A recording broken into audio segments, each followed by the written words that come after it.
भगवान की जय। श्रीमन्नारायण नारायण नारायण श्रीमन्नारायण नारायण नारायण भजमन नारायण नारायण श्रीमन्नारायण नारायण नारायण। बोलिए गौरी गोपाल भगवान की जय। चलो, जिसका प्रश्न है आध्यात्म जगत से जुड़ा हुआ, आप कोई भाव रखना चाहें, प्रश्न रखना चाहें, रखिए। गुरुजी राधे राधे। जी राधे राधे। कैसे हैं आप? कृपा है गुरुजी, हमें 3 साल से प्लस हो गया आपकी कथा को सुनते सुनते, और आपकी कथा से इतना मतलब जीवन में इतना परिवर्तन आया है, जिसे जीवन जीना कहते हैं, भगवान की कृपा से वो जी रहे हैं। भगवान की अत्यंत कृपा है। और अभी मेरी शादी हुई है, पिछले महीने में आया था आपको कार्ड देने के लिए, और सारे कामकाज से फ्री होकर सबसे पहले वृंदावन बाके बिहारी जी के दर्शन करके और आपके पास आए हैं आपका आशीर्वाद लेने के लिए। आप दोनों सुखी स्वस्थ रहें, गंगा यमुना की तरह आपका सुहाग रहे, आप सदा सुखी रहें। धन्यवाद गुरुजी। और गुरुजी, आपने जैसे मेरे माता पिता को आशीर्वाद दिया था, मैं चाहता हूं कि आप हम दोनों को आशीर्वाद दें। ऐसे ही मैं आपके चरण छूना चाहता हूं। और मेरी धर्मपत्नी पहली बार आपके पास आई हैं, तो आपकी इजाज़त हो तो हम आपके पास आ सकते हैं? हाँ हाँ, अभी मिलेंगे, आप आराम से बैठो। गुरुजी, समय का बहुत अभाव है, हमारी कैब बाहर खड़ी है, मतलब पूरे दिन आ से। जाओ, आ जाओ, आ जाओ। सुखी रहिए आप दोनों, सदा प्रसन्न रहिए। और ये हमारी सिस्टर आई हैं, इनसे बात करो। हेलो गुरुजी, राधे राधे। जी कैसे हैं आप? कृपा है। बस कुछ कोई सवाल? नहीं, बस हो गया। आ जाओ, आ जाओ। बात वो 500 ले। और किसका प्रश्न है? राधे राधे गुरुजी। जी, खुश रहिए, सुखी रहिए, प्रसन्न रहिए, सदा सुहागन रहिए, खुश रहिए, खूब खूब वृद्धि हो, भगवान आपको खूब सुखी रखे। गुरुजी, आपको लक्ष्मी नारायण भगवान की प्राण प्रतिष्ठा की बहुत बहुत बधाई हो। धन्यवाद और मैया। गुरुजी, आपसे जुड़ने के बाद ना सब कुछ बदल गया। आपको बहुत बहुत धन्यवाद। कोरोना में जुड़े थे तब कुछ नहीं थे।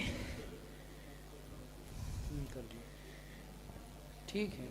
कोरोना के टाइम पे कुछ भी नहीं थे, और आज आप कोरोना के बाद हेलो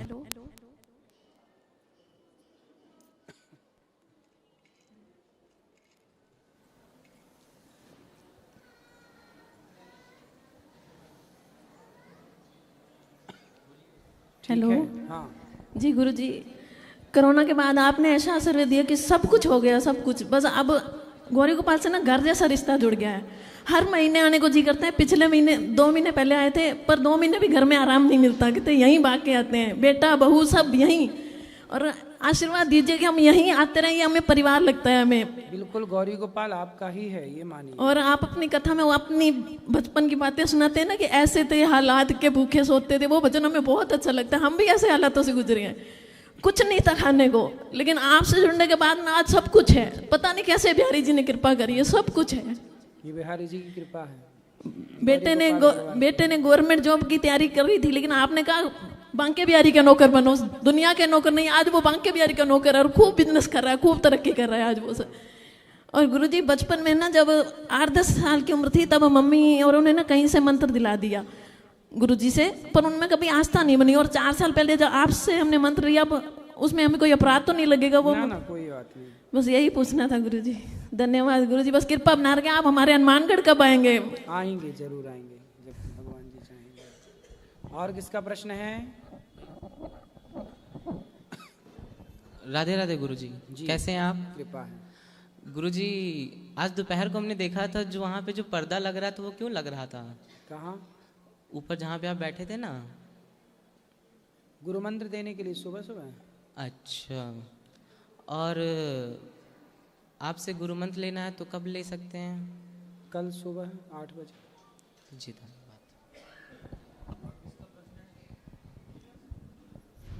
पीछे किसी का मंत्र प्रश्न है? लो। गुरुजी राधे राधे। जी मैया। कैसे हो गुरुजी आप? हैं? कैसे हो आप? कैसे हो कि कैसे हो? ठीक है। अच्छा। गुरुजी मैं आपको रोज देखती हूँ और मैं आपसे गुरु मंत्र भी ले रखा है जी। और मैं 4 बजे उठती हूँ और आपके भजन टीवी में चला कर सारे सुनती हूँ। खुश रहिए। आपने और सब काम यहाँ करती हूँ। दर्शन किया भगवान श्रीमन नारायण का? हाँ किया गुरुजी। और बताइए कोई सेवा हमारे लायक? गुरुजी मैं सुंदर कांड और हनुमान चालीसा सब का पाठ करती हूँ, लेकिन हनुमान चालीसा तो मेरे याद हो गई, सुंदर कांड नहीं होया। होगा धीरे धीरे हो। सुंदरकांड बड़ा है ना तो थोड़ा टाइम लगेगा। साल से कर रही हूँ जी। करती रहिए, हो जाएगा याद। ठीक है गुरुजी। राधे राधे जी।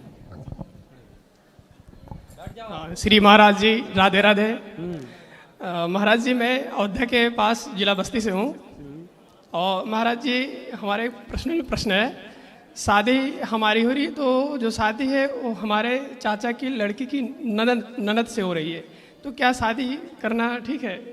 आपकी शादी? हाँ, मेरे चाचा की लड़की की ननद से। आपकी शादी आपके चाचा की लड़की की ननद से? Yes sir. अब आप देखो कि करना चाहिए कि नहीं करना चाहिए। तो महाराज जी निर्णय आप पे। गोत्र बदल गया कि नहीं?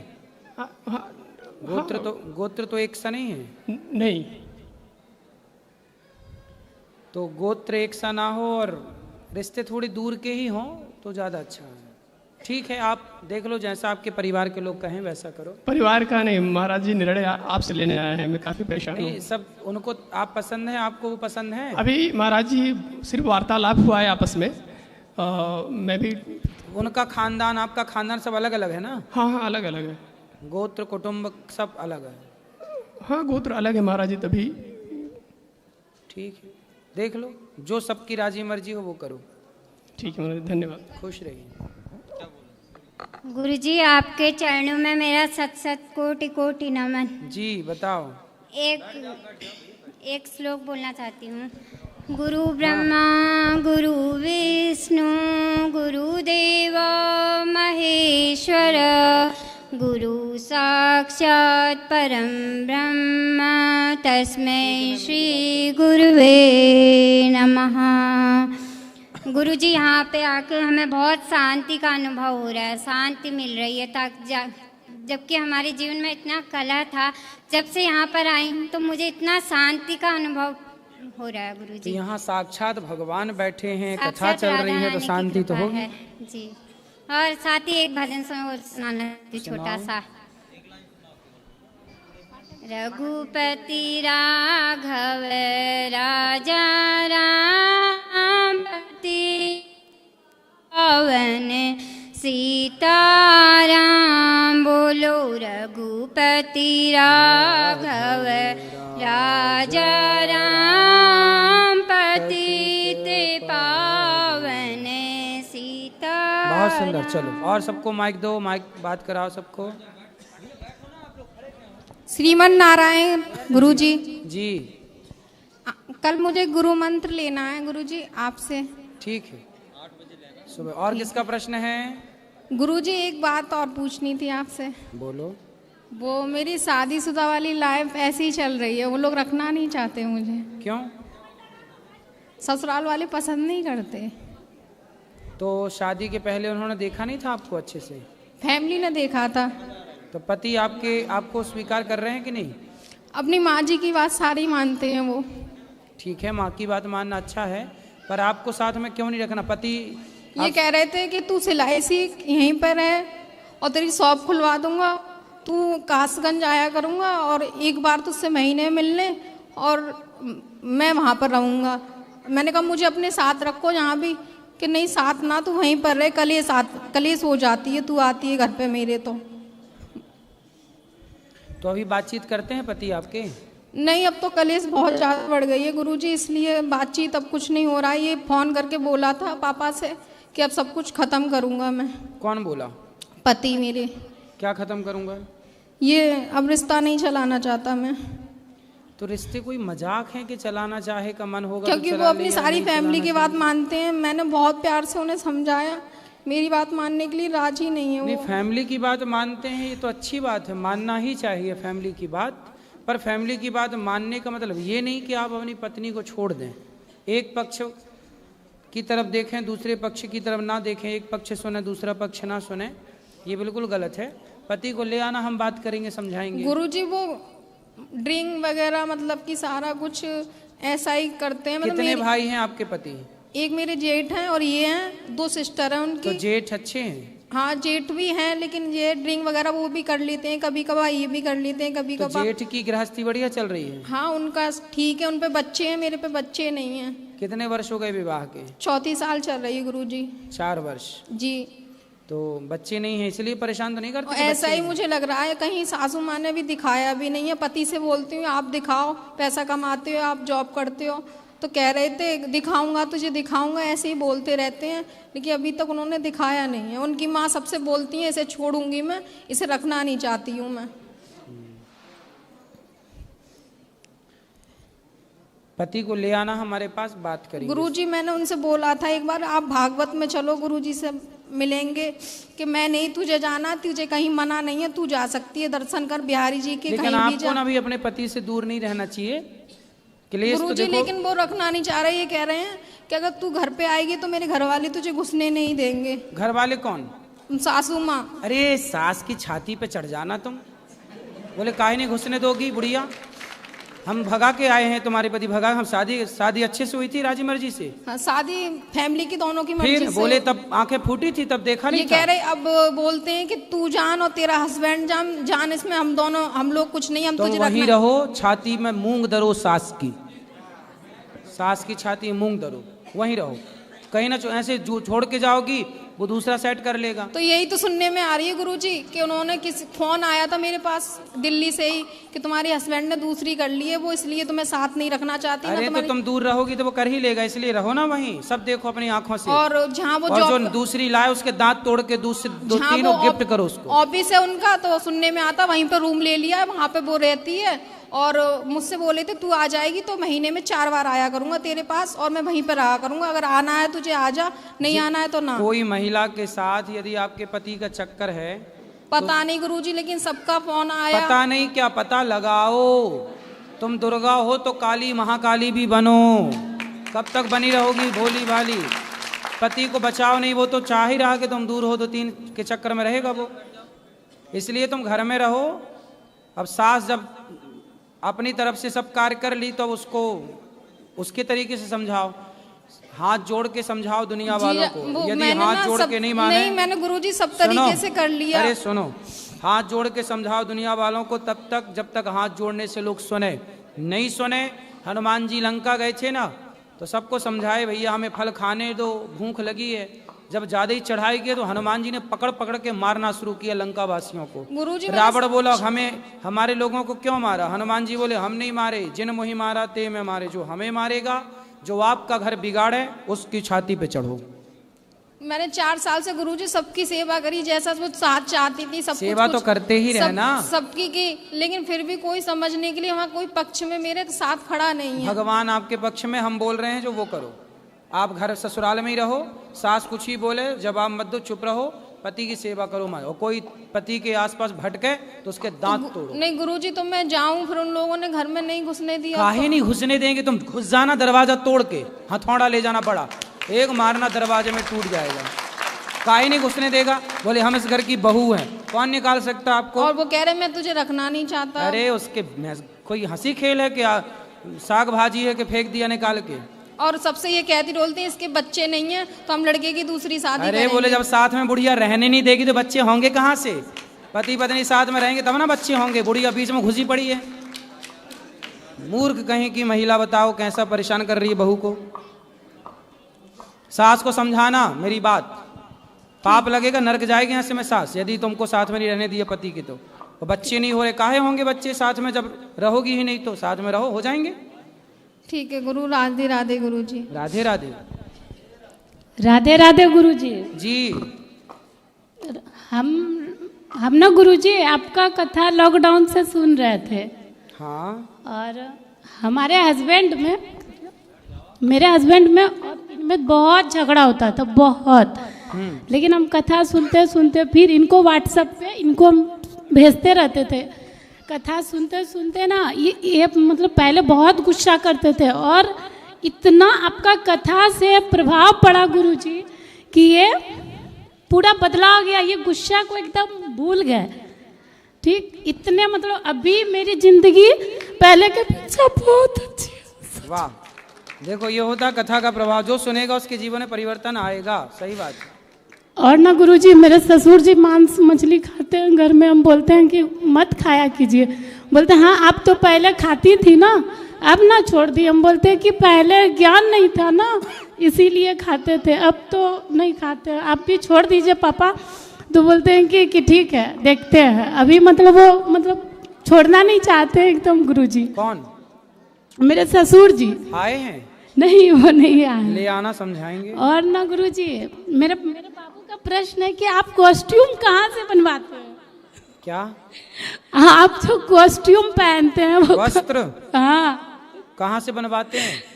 दर्जी से बनवाते हैं। हाँ दर्जी से। हाँ, और गुरुजी हम आपसे गुरु दीक्षा आसनसोल में ही लिए थे। अच्छा। आप आसनसोल में आए थे 2023 में। हाँ आए थे। और गुरु दीक्षा लेने के बाद जीवन में बहुत दुख आया, ये बहुत रोते थे, इनका काम छूट गया। फिर कान्हा जी का इतना कृपा हुआ कि इनका जॉब बहुत अच्छा जगह फिर कंपनी में लग गया। उसके बाद पहले तो बहुत रोते थे गुरु दीक्षा के बाद, लेकिन वो धीरे धीरे जो परेशानी खत्म हुआ, अभी बहुत अच्छा है लाइफ। और गुरुजी को और एक बात बोलना था, गुरुजी आप ये कैसे कर लेते हैं कि हम लोग मतलब घर परिवार में रहते हैं तो देखते हैं कि किसी के घर में 4 गेस्ट भी आ जाता ना, तो मुंह उधर घुमाता है, मुंह उधर घुमाता है कि मतलब खाना देना पड़ेगा, ये सब लगता है। लेकिन हम देखते हैं कि आपके यहाँ सुबह 8 बजे से रात 12 बजे तक, हम 2-3 दिन से यहाँ वृंदावन आए हुए हैं आपके दर्शन के लिए, तो देख रहे सारा मतलब सुबह से रात 12 बजे तक रसोई चालू ही रहती है और सब लोग खाते ही रहते हैं। पता नहीं है भगवान और आप क्या करते हैं जो रसोई में खाना कभी कमता नहीं है गुरुजी। ये जगन्नाथ जी की रसोई है, भगवान ही अन्नपूर्णा साक्षात लक्ष्मी जी बैठी है। बस गुरुजी, और बहुत अच्छा लगा आपका ये नया मतलब कि भगवान जी जो ऊपर में प्राण प्रतिष्ठा की, ये बहुत अच्छा। और खुश रहिए, खुश रहिए जी। राधे राधे गुरुजी। हाँ जी गुरुजी प्रणाम जी। गुरुजी मैं आपकी कथा ना लॉकडाउन से सुन रही हूँ। लॉकडाउन से? हाँ जी। कि लॉकडाउन से? लॉकडाउन जो लगा था ना, अच्छा, तभी से सुन रही हूँ जी। तो गुरुजी मुझे मेरे पति जी वो डिप्रेशन में रहते हैं 15 साल से, उनको भी अपना आशीर्वाद दीजिए। बिल्कुल। हाँ, मेरे 3 बच्चे हैं, उनको भी मेरा अपना आशीर्वाद दीजिए। खुश रहिए। हाँ जी। सबको 3 बच्चे हैं आपके? हाँ जी। चलो अच्छा, तीनों को आशीर्वाद। हाँ, एक ही शादी हो गई है और एक लड़की पढ़ रही है, लड़का भी पढ़ रहा है। खुश रहें आप सब। और हाँ किसी का कोई प्रश्न? हाँ जी। जल्दी कर। नमस्कार गुरुदेव जी। गुरुदेव, जब से मैंने आपका भागवत देखा है, मैं ज़्यादा तो नहीं, बस थोड़ा बहुत संगीत करता हूँ, लेकिन जब से आपको देखा और आपके शब्दों को सुना है, जब से मेरे अंदर बहुत बदलाव आया है और मेरा जो परिवार है वो भी बहुत बदलाव आया है। मेरे 2 बच्चे एक्सपायर हो चुके हैं, मेरी पत्नी पहले बहुत ही टूट चुकी थी, लेकिन जब से मैंने आपकी भागवत सुनी और उसे समझाया, उसे भी भागवत को दिखाया, वो भी बहुत है। तो मैं 2 शब्द बोलना चाहूँगा कि गुरुर् ब्रह्मा गुरुर् विष्णु गुरुर्देव महेश्वर गुरुर् साक्षात परम ब्रह्म तस्मै श्री गुरुवे नमः। वाह, सुंदर। जय जय श्री राधे। सुंदर। राधे राधे गुरुजी। हाँ जी। गुरुजी, मैं बिहार से मिथिलांचल से आया हूँ आपके दर्शन मात्र के लिए। मेरा एक छोटा सा प्रश्न है गुरुजी, क्या हम जो भाग्य रेखा होते हैं हमारे हाथ की, या जो भी कुछ बताते हैं पुरोहित आदमी, वो क्या सत्य होते हैं? उन पर विश्वास करें क्योंकि जो जीवन में वर्तमान में चल रहा है हमारे साथ और जो रेखा वगैरह बताते हैं उसमें फर्क बहुत होता है। ऐसा है ना कि लिखा तो सब कुछ है जी गुरुजी, हाथ में रेखाओं में सब कुछ लिखा है, लेकिन अब ये विद्या किसी को आए तो ही वो बता पाएगा। जी अब जी विद्या आई ही नहीं रही है तो वो लिखा तो सब है पर बताए कैसे। जी जी तो जरूरी नहीं है कि ये विद्या सबको आए, और ये भी है कि बहुत लोगों को आती भी है ये विद्या। अब किसको आती है जी जी अब ये तो भगवान जाने किसको आती है, लेकिन जब आएगी और जो सही जानता है वो बिल्कुल सही फलादेश करेगा। लिखा तो भाग्य की हाथ में भी लिखा है, माथे पे भी लिखा है, शरीर के अंग देखने जानने वाले तो पांव के जो तलवे होते हैं ना उसकी रेखाएं भी पढ़ लेते हैं। जी जी, जैसे कुछ कहते हैं कि तुम्हारी भाग्य रेखा खराब है या तुम्हारा भाग अच्छा नहीं चल रहा है, किस्मत खराब है। वैसे मैं अभी आपको एक बात बताऊं, रेखाओं के चक्कर में ना पड़ो, अपनी रेखा अपनी लकीर अपनी मेहनत से बड़ी करो बस। जी गुरुजी, बहुत बहुत धन्यवाद। राधे राधे गुरुजी। मेहनत करो, काम करो, बस रेखाओं के चक्कर में नहीं। पूज्य महाराज श्री के चरणों में कोटि कोटि प्रणाम। महाराज जी, मैं पंडित अवधेश व्यास गुना मध्य प्रदेश से आया हूँ। महाराज जी, मेरा प्रश्न है, जैसे कि अभी होली का त्यौहार आने वाला है और आज भी जो बाजारों में जुलूस निकलते हैं, जो भजन संध्याएं होती हैं, उसमें लड़कियों को लड़कों को भगवान के कपड़े पहनाकर नचाया जाता है, तो ये कितने प्रतिशत तक सही है और क्या ये ऐसा होना चाहिए, और अगर नहीं होना चाहिए तो इस पर रोक कब लगेगी?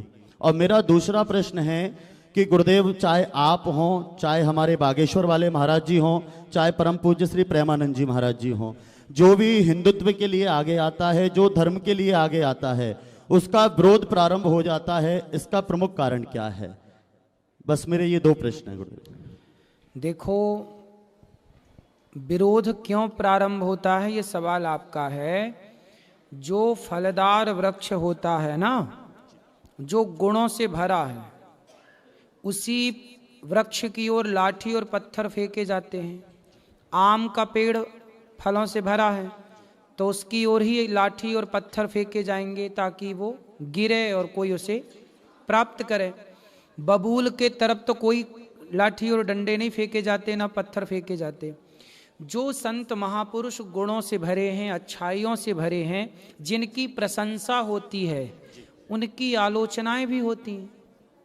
तो जो अच्छा कार्य करता है, कुछ लोगों को वो अच्छाई नहीं दिखती तो वो विरोध करते हैं, वो गलत बातों का प्रयोग, शब्दों का प्रयोग करते हैं। इससे परेशान होने की जरूरत नहीं है। सदा से अच्छाई बुराई रही है, ये बैलेंस है ईश्वर का। यदि मुझे 10 लोग अच्छा कहेंगे तो 2 लोग बुरा भी कहेंगे, तो मुझे 10 लोगों के अच्छा सुनने से यदि प्रसन्नता होती है तो 2 लोगों का बुरा सुनने से मुझे अप्रसन्नता नहीं होनी चाहिए। ईश्वर बैलेंस बना के चलते हैं हर चीज का। यदि नाम है तो नाम के साथ साथ अपमान भी चलता रहता है ना। ये बैलेंस है ईश्वर का और इससे हम लोग प्रसन्न है, हमें कोई ऐतराज नहीं है। ये ईश्वर का हम लोग बैलेंस समझते हैं। भगवान श्री कृष्ण को सब लोग भगवान कहते थे, लेकिन शिशुपाल भगवान को गालियां देता था।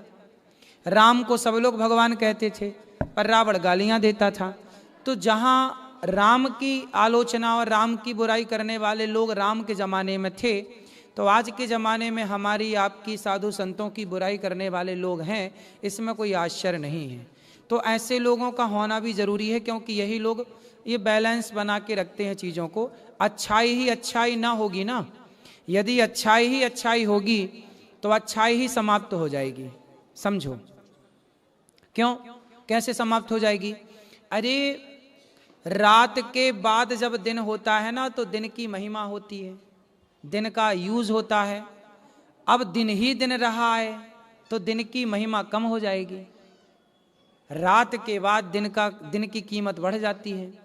उसी तरह अपमान करने वाले ना होएं तो सम्मान का आनंद क्या है। इसलिए खट्टा ना हो तो मीठे का क्या आनंद है, कांटे ना हो तो फूल का क्या आनंद है। इसलिए ईश्वर ने सब बैलेंस बनाया। पृथ्वी है तो आकाश बनाया, भाई है तो बहन बनाई, है ना। ये सब कुछ ईश्वर ने पूरा विधान बनाया है। इसलिए कोई आपको भी गाली दे, कोई आपको भी गलत कहे, तो कहने दो, चल भैया हमें 10 लोग मिले ना अच्छा कहने वाले, हम मीठा मीठा गप करते हैं तो कड़वा कड़वा थू क्यों, ठीक है थोड़ा अपमान भी सहें, सहने ही तो आए हैं संसार में, सम्मान ही सम्मान पाके अहंकार भी तो आ सकता है ना हमें, इसलिए अपमान भी थोड़ा सहना चाहिए, इससे अभिमान कभी नहीं आता। जी गुरुदेव, और मेरा जो पहला प्रश्न है उस पर आप क्या कहना चाहेंगे? उस पर यह है कि जो छोटे छोटे बच्चे हैं, जैसे 5 साल की कन्या है, 10 साल की बेटी है, इन लोगों को राधा कृष्ण बनाने की परंपरा हमारे यहाँ रास होता है जी, जैसे रामलीला होती है जी, ऐसे रास लीला होती है। तो रामलीला जब होगी तो किसी न किसी लड़की को सीता बनाया जाएगा जी, किसी न किसी लड़के को राम बनाया जाएगा, तो वो उस लीला के द्वारा राम का प्रस्तुतिकरण करते हैं ताकि वो राम के भावों को प्रकट कर सकें, समाज के हृदय में भक्ति को स्थान दे सकें जी। लेकिन अब कुछ लोगों ने उसका मिसयूज कर दिया, शादी ब्याह में दुल्हा के आगे आगे कृष्ण राधा नाच रही हैं, राधा कृष्ण का रूप है, शादी ब्याह में एक तरफ लोग खा रहे हैं और वहां मंच में दुल्हा राधा कृष्ण का स्वरूप लेके लोग नाच रहे हैं। अरे बस वही प्रश्न मेरा था गुरुदेव कि जो गंगा की आरती होती थी आज वो दूल्हा दुल्हन की आरती हो रही है। श्री कृष्ण तो साक्षात भगवान है, भगवान के आगे दुनिया नाचती है, किसी के आगे भगवान को नाचने की जरूरत नहीं है। लेकिन अब कलयुग है, कलयुग है तो लोग पैसे के लिए कुछ भी कर रहे हैं, ये तो उनका पैसे का लोभ है ना कि लोग नाच, जबकि होना क्या चाहिए, राधा कृष्ण आप बनाओ तो उन्हें एक मर्यादित मंच में बिठाओ और उनका पूजन करो, दर्शन करो। ऐसा नहीं कि कोई आया तो नाचने लग गए वो, अरे कोई ऐसा कौन है कि जिसके आने से भगवान से बड़ा कौन है कि भगवान नाचे तुम्हारे स्वागत में, ये तो ठीक नहीं है। लेकिन जो हमारे यहाँ रासलीला और रामलीला की परंपरा रही है वो तो दर्शन से हमारी भक्ति प्रेम बढ़ता था, तो वो सही है। जैसे रामानंद सागर जी ने भी रामायण बनाई तो उसमें भी किसी को सीता बनाया, किसी को राम बनाया, चूंकि पात्र के बिना काम होगा नहीं। लेकिन वो चीज एक मर्यादित मंच तक सीमित रहे, जहां उनका सम्मान मान बना रहे वहां तक सीमित रहे, ये नहीं कि सब जगह जा जाके नाचें, वो एक गलत है, कहीं ना कहीं वो गलत है ना, बिल्कुल गलत। तो मैं आपसे यही प्रार्थना करूंगा कि आप भी अपने मंच से इस चीज का आह्वान करें कि कम से कम हमारे भगवानों को तो बख्शें। बस इसी के साथ मैं आपके चरणों में प्रणाम करता हूँ। जय श्री कृष्ण। खुश रहिए, खुश रहिए।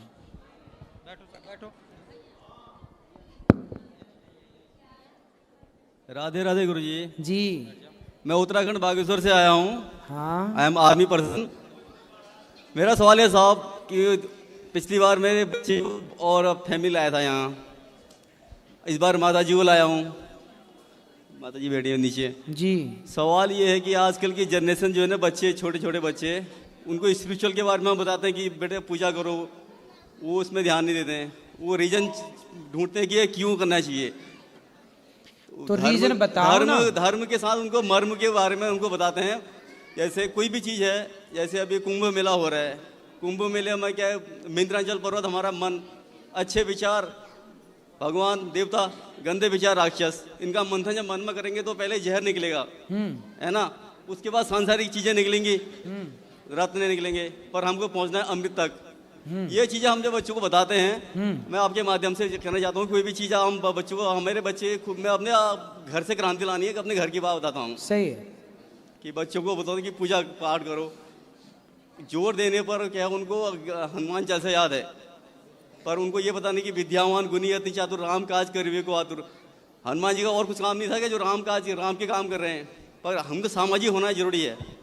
हम पूजा पाठ बहुत करते हैं। बच्चे आए हैं आपके? पिछली बार लाया था साहब मैं यहाँ, उसको इस बार नहीं आया, बच्चे पेपर चल रहे हैं, तो आपके माध्यम से वो सुन लेगा। वैसे कहने का मतलब ये ऐसा है कि बच्चों को पढ़ाओ लिखाओ। आजकल सबसे बड़ी समस्या क्या है सुनो, आजकल अधिकांश बच्चे कॉन्वेंट स्कूल में पढ़ते हैं, अधिकांश। कॉन्वेंट स्कूल को गूगल करिएगा कि कॉन्वेंट स्कूल किसने बनाया और क्यों बनाया। जब आप गूगल पर डालेंगे तो कॉन्वेंट स्कूल जो क्रिश्चियन लोग हैं वो अपने धर्म का प्रचार करने के लिए उन्होंने कॉन्वेंट स्कूल लॉन्च किए थे। जैसे हम सनातनियों के यहाँ गुरुकुल होता है, मुसलमानों के यहाँ मदरसे होते हैं, ऐसे ईसाइयों के यहाँ कॉन्वेंट स्कूल होता है, कॉन्वेंट होता है। अब ये बताइए कि जब हिंदू का बच्चा कॉन्वेंट स्कूल में पढ़ेगा तो कॉन्वेंट स्कूल बने क्यों थे? क्रिश्चियन धर्म का प्रचार प्रसार करने के लिए। जी गुरुजी। तो आपके बच्चे जैसे ही कॉन्वेंट स्कूल में जाते हैं वैसे ही वहाँ का वातावरण स्कूलों का आपके बच्चों को सबसे पहले नास्तिक बनाता है, आपके धर्म के प्रति उदासीन कर देता है, ताकि आपके बच्चे आपके सनातन धर्म के बारे में जानने की जिज्ञासा भी ना रखें। फिर वो अपने तरीके से पढ़ा करके, अपने तरीके से वो बाइबल के बारे में बीच बीच में बता करके हिंदू लड़का लड़कियों को वो क्रिश्चियन, देखो धर्मांतरण अलग से नहीं हो रहा, कॉन्वेंट स्कूल को आप धर्मांतरण का सबसे बड़ा अड्डा मानिए। लेकिन अभी हिंदुओं को समझाए कौन? अब हिंदू लोग आज पूरे भारत में 80% शिक्षा पर क्रिश्चियनों का अधिकार हो गया है। भारत में कोई शहर, कोई क्षेत्र नहीं बचा जहां कॉन्वेंट स्कूल ना हो, हाँ या ना? 80% शिक्षा अब क्रिश्चियन लो। अब बताइए, आपका बच्चा हिंदू है, सनातनी है, राम कृष्ण को जानने वाला है, अब आपका बच्चा पढ़ किन के पास रहा है? आपका बेटा गाय को माता कहता है, लेकिन जो कॉन्वेंट स्कूल में टीचर आपके बच्चे को पढ़ा रहे हैं वो गाय का मांस खाने वाले हैं, क्योंकि क्रिश्चियन लोग तो गाय का मांस खाते हैं, वो अंडा खाते हैं, वो शराब पीते हैं, वो सारी चीज़ें उनके यहाँ जायज़ हैं। आपके बच्चे जो गाय को माता कह रहे हैं, जो गाय को माता मान रहे हैं, वो पढ़ कहाँ रहे हैं? पढ़ा कौन रहा? जो गाय को खा रहे हैं। अब गाय को खाने वाला आपके बच्चे को क्या पढ़ा सकता है?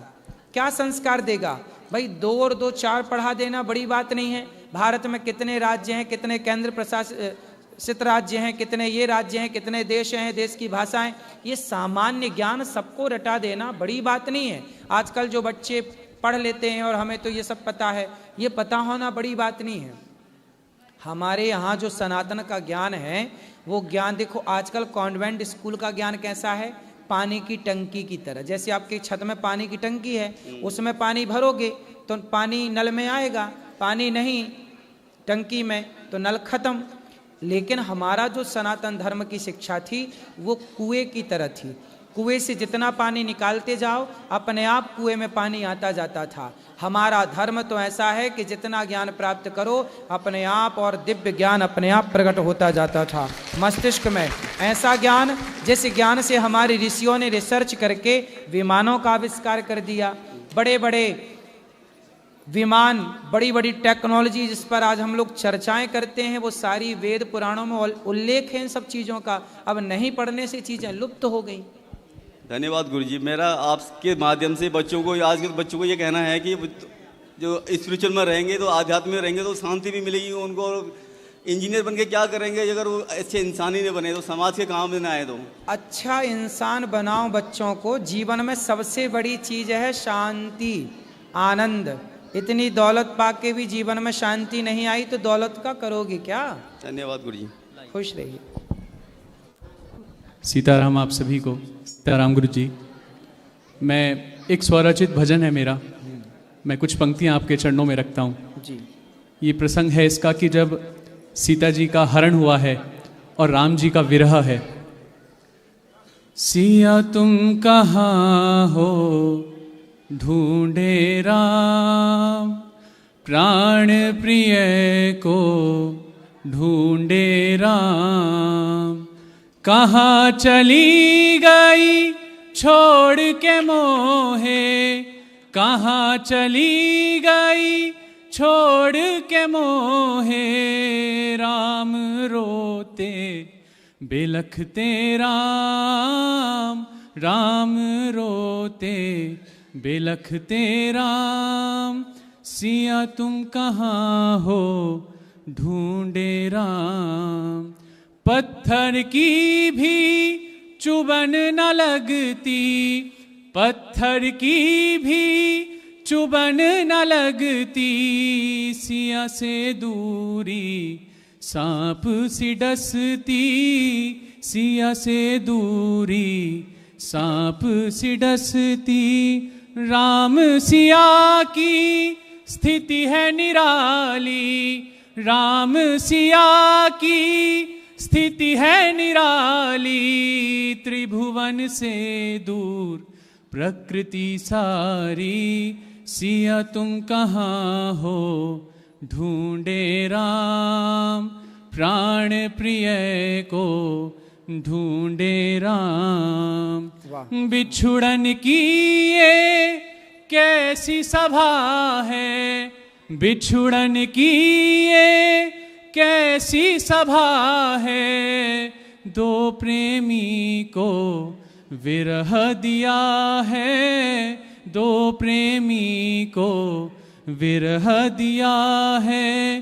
क्यों ना टूटी श्वासों की माला, क्यों ना टूटी श्वासों की माला, जब तड़पन ने हिय को मारा, सिया तुम कहाँ हो ढूंढे राम, प्राण प्रिय को ढूंढे राम। बहुत बहुत धन्यवाद। बहुत सुंदर। प्राण प्रिय प्रिय को ढूंढे राम, बहुत सुंदर।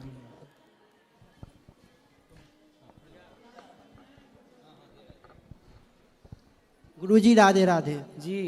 आपके चरणों में कोटि कोटि प्रणाम। खुश रहो।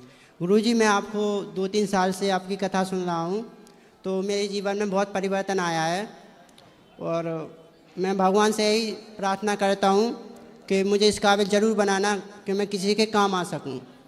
सही है। और कुछ अपने होते हैं कि वो ताने देते हैं कि तुम कुछ नहीं कर पाओगे, तो मैं अपने आप को स्वयं समझा लेता हूँ कि मैं उसका जवाब नहीं देता, मैं सोचता हूँ उसका जवाब शायद वक्त सही देगा।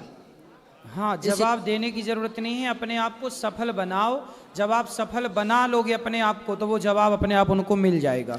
इसलिए मैं आपकी गुरुजी सफलता ही उनका जवाब होगी। इसलिए मैं शांत रहता हूँ, अपनी मेहनत करता हूँ और भगवान से ही प्रार्थना करता हूँ कि मुझे इस काबिल जरूर बनाना कि मैं किसी के काम आ सकूँ। बिल्कुल, बहुत सुंदर। क्योंकि मुझे सेवा करना बहुत अच्छा लगता है। सही है, सही है। धन्यवाद गुरुजी। खुश रहिए। श्री राधे राधे गुरुजी, आपके चरणों में कोटि कोटि प्रणाम। मैं पेंडा रोड चंगेरी से आया हूँ, जो काफ़ी यहाँ से कम 1200 किलोमीटर की दूरी है। आपसे सिर्फ बात करने का इच्छा जागृत किया है गुरुजी कि 2 शब्द आप मेरे से बात कीजिए। करिए बात। राधे राधे गुरुजी। राधे राधे। बस इतने इच्छा था गुरुजी। अरे और बात कर लो, हम बात कर रहे हैं आपसे। क्या बात करना बताओ, कैसे है सब घर में? जी, ये बात करना चाहता गुरुजी, बहुत इच्छा था साहब। 2-3 साल। आपके घर में सब कुशल हैं? जी गुरुजी। कौन कौन है घर में? माता है, परिवार है, पिताजी तो नहीं रहे गुरुजी। विवाह हो गया? जी गुरुजी। अच्छा, बच्चे हैं? एक बेटी है गुरुजी। बढ़िया। कितने? 8 साल की बिटिया है गुरुजी। आप कितने साल के हो? मैं 34 साल का हूँ गुरुजी, लगभग आप का हाँ, बढ़िया एज का हूँ। जी आप गुरुजी। हमारे मित्र हो। जी जी जी। राधे राधे गुरुजी। खुश रहिए, खुश रहिए। खूब भजन करो भगवान का। गुरुदेव के चरणों में मेरा कोटि कोटि प्रणाम। खुश रहिए। मैं छत्तीसगढ़ से आया हूँ। 5 महीने पहले एक बार और आया था, जो कि आपका दर्शन नहीं हो पाया था। अच्छा। और एक बार मैं पुनः इच्छा जागी तो मैं वृंदावन आ पाया। बताओ हम आपकी क्या मेरी सेवा करें? ये इच्छा है कि मैं आपके गुरुकुल में पढ़ना चाहता हूँ। एक बार मैं पढ़ना से कितने साल के हो आप? 21 साल का। तो अब पढ़ना, क्या पढ़ना? भागवत जी। ठीक है, तो भागवत जी तो बहुत जगह पढ़ाई जाती है। आपके गुरुकुल में पढ़ना है। अच्छा, तो उसके लिए बात कर लेना कार्यालय में। चलो। और जबलपुर के पास करौंदी आश्रम में मैं महर्षि आश्रम में पढ़ा हूँ। अच्छा। 5 साल। अब इच्छा जाग रही है तो कि क्या क्या पढ़े हो? रुद्राष्टाध्यायी, दुर्गा सप्तशती, मंत्र संगीता और कुछ कर्म कांड वगैरह। वाह, सुंदर, बड़ा बढ़िया। तो दुर्गा भागवत जी की पढ़ाई करना है आपके गुरुकुल में रहकर। बढ़िया बढ़िया, पढ़ो मन लगा के। चलो। सब तो एडमिशन के कार्यालय लिए में बात जानकारी कर- चाहिए महाराज जी। कार्यालय में बात कर लेना, कार्यालय में बताएंगे सब। राधे श्याम गुरुजी जी, क्या गाय का दूध पीना गलत है? सही है। अभी वर्तमान परिस्थिति को देखकर गलत लगता है मुझे। क्यों? जैसे अभी बाहर देखते हैं कि गौ माता को सब दर्द देते हैं, जैसे दूध अब नहीं आएगी तो जंगल में ले जाके छोड़ते हैं। जंगल में ले जाके छोड़ देंगे किसको? गाय को?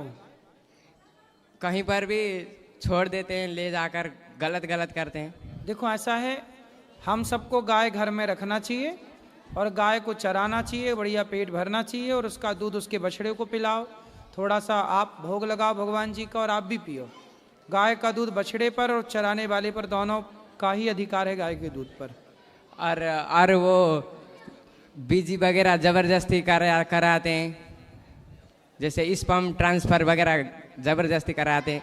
हाँ, जो जबरदस्ती कराते हैं वो नहीं कराना चाहिए। इसलिए कराते हैं ना जबरदस्ती, क्योंकि हम लोगों ने गाय की सेवा करनी बंद कर दी, गैया घर में रखना बंद कर दिया, तो अब लोग मनमाने तरीके से कार्य कर रहे हैं। अब यहाँ गौरी गोपाल गौशाला में देखिए 400 गाय हैं और 400 गाय हैं और सारी गाय खुला रहती हैं और सब प्रेम से रहती हैं, उनको कोई जोर जबरदस्ती नहीं। सारी गाय दूध बच्चे ही पीते हैं अधिकांश गायों का, कोई सुखी से गाय है हमारी।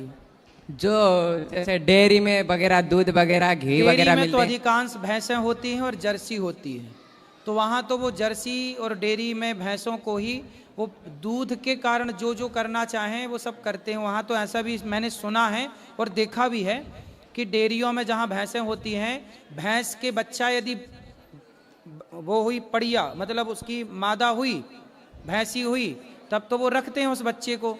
लेकिन यदि भैंसा हो गया, पुरलिंग हो गया, तो वो उसे मार देते हैं। अब डेयरी का वो नहीं पीना चाहिए। अब डेयरी का तो इसलिए घर में गाय रखो तब तो बेस्ट है। अब डेयरियों में पूरा दूध अधिकांश भैंस का होता है और भैंसों के साथ पता क्या होता है, भैंसों में यदि भैंस ने मादा को जन्म दे दिया, पड़िया को, तब तो वो रखते हैं उसे, और यदि वो नहीं हुआ, यदि वो पड़ा हुआ, तो फिर उसे मार देते हैं। तो वो तो अपराध है ही। अब जैसे गाय जर्सी है, जर्सी को गाय नहीं बोलते, लेकिन जैसे जर्सी किसी ने रखा डेयरी वाले, तो यदि उसकी बछिया हो गई तब तो वो रखेंगे उसे, बछिया को काम आएगी बड़े होके। लेकिन यदि वो बछड़ा हुआ तो बछड़े को मार देते हैं। क्या करेंगे बछड़े का? इसलिए वो लोग अपराध तो करते ही हैं, हत्या तो होती है उनसे, चूंकि वो बिजनेसमैन हैं, व्यापारी हैं। सब करते होंगे मैं ऐसा नहीं कहता, पर बहुत लोग ऐसा करते हैं। लेकिन जो गौरी गोपाल गौशाला है, हमारे पास तो 125 नंदी हैं। जितनी गायों के बछड़े होते हैं हम सबको रखते हैं, सबकी सेवा का 125 हो गए। 125 नंदी हैं, सबकी सेवा करते हैं और 400 से लगभग गौ माता है। तो सेवा इसलिए हम सब सनातनियों को करनी चाहिए। हम सब ने सेवा करनी छोड़ दी तो अब लोग अत्याचार कर रहे हैं। गुरुजी मैं नेपाल से हूँ, आपको नेपाल में स्वागत है। आ जाइएगा नेपाल पे कथा करने के लिए। आऊँगा। राधे राधे। राधे राधे। गुरुजी नमस्कार। राधे राधे। मैं पोलैंड से आया हूँ और मेरी पत्नी सूरीनाम में रहती हैं। हमारी बेटी है। हम आपको बहुत आदर से सुनते हैं आपका प्रोग्राम। और मैं यहाँ काशी आया था और वहाँ से प्रयागराज और आज यहाँ वृंदावन, मथुरा और रावल और गोविंद और ये पूरा अच्छा लगा आपको वृंदावन? बहुत अच्छा लगा। और शायद मैंने कभी नहीं सोचा था कि इस जन्म में आपसे कभी मिल पाऊंगा, क्योंकि हम जब भी आपको फॉलो करते थे, आप कभी यहाँ कभी वहाँ, कभी इस जगह उस जगह। और अभी भी जब मैं यहाँ से गुजर रहा था तो मुझे लगा एक बार अंदर झांक के देखें, तो मेरे पास शब्द नहीं है बोलने के। माताओं के दर्शन किए आपने? यहाँ पर वृद्ध माताएं रहती हैं। जी नहीं। दर्शन करिएगा। 290 माताएं हैं और अखंड रसोई चलती है यहाँ जी। वो भी सब देखिए सेवाएं। आपका बहुत बहुत धन्यवाद। कोई सेवा हो हमारे लायक तो बताइए। हम आपको इतने स्नेह से सुनते हैं और आपके प्रवचन को सुन के हम इतने मोटिवेटेड हैं कि हम वहाँ से यहाँ तक सिर्फ अपने धर्म को और आगे लेके जाएं और अपने बच्चों को भी सिखाएं, इस पे हम काम कर रहे हैं। तो क्या आपका करते हैं बहुत आप बहुत उस धन्यवाद। देश में? जी, मैं फोटोग्राफर हूँ, मैं कैमरामैन का काम करता हूँ और मेरी वाइफ इंटर्निस्ट है, डॉक्टर है, और बेटी भी मेडिकल स्कूल में अभी ज्वाइन करेगी जी। और सुरिनाम तक आपको लोग जानते हैं, सुरिनाम, गयाना, ट्रिनिदाद, वहाँ भी आपको लोग सुनते हैं और बहुत चाव से, बहुत स्नेह से सुनते हैं। अभी मैं दुबई गया तो दुबई में वहाँ पे मैं एक जगह गया तो वहाँ पूरे विदेशी लोग थे, बहुत सारे देश के लोग आते, सब गोरे। तो वो सारे लोग ना मेरे पास आए, मैं जा रहा था तो वो दौड़ दौड़ के सारे विदेशी, वो हिंदी नहीं समझते, मैं उनकी भाषा नहीं समझ रहा था, वो मेरी भाषा नहीं समझ रहे थे, लेकिन वो भी अपने मोबाइल पे, क्योंकि अन्य देशों में मेरी भाषा को वहाँ की भाषा में कन्वर्ट कर दिया जाता है और सुना जाता है। आप ये मानिए कि दास अनिरुद्ध की इन बातों को लगभग पूरी दुनिया के लोग सुनते हैं, चाहे वो हिंदू हों।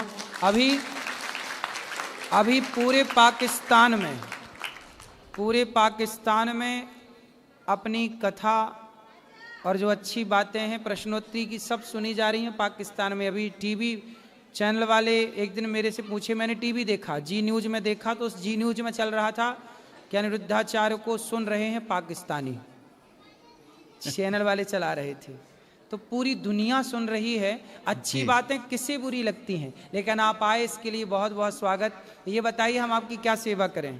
अपना आशीर्वाद दीजिए ताकि हम आपसे जो सीखा है उसको आगे अपने बच्चों को सिखा पाएं। बिल्कुल। और अपने देश को और ग्लोबली बना पाएं। और आशा करते हैं कि हम, मेरी जो एज है थोड़ी ज़्यादा है आपसे, लेकिन हमारी एज में ही हम अपने देश को अखंड हिंदू देश देख सकें, वो एक सपना है और उसी पे हम चाहते हैं कि हम सब मिलकर एक साथ करें। बहुत जल्दी सब कार्य होंगे, भगवान चाहेंगे तो।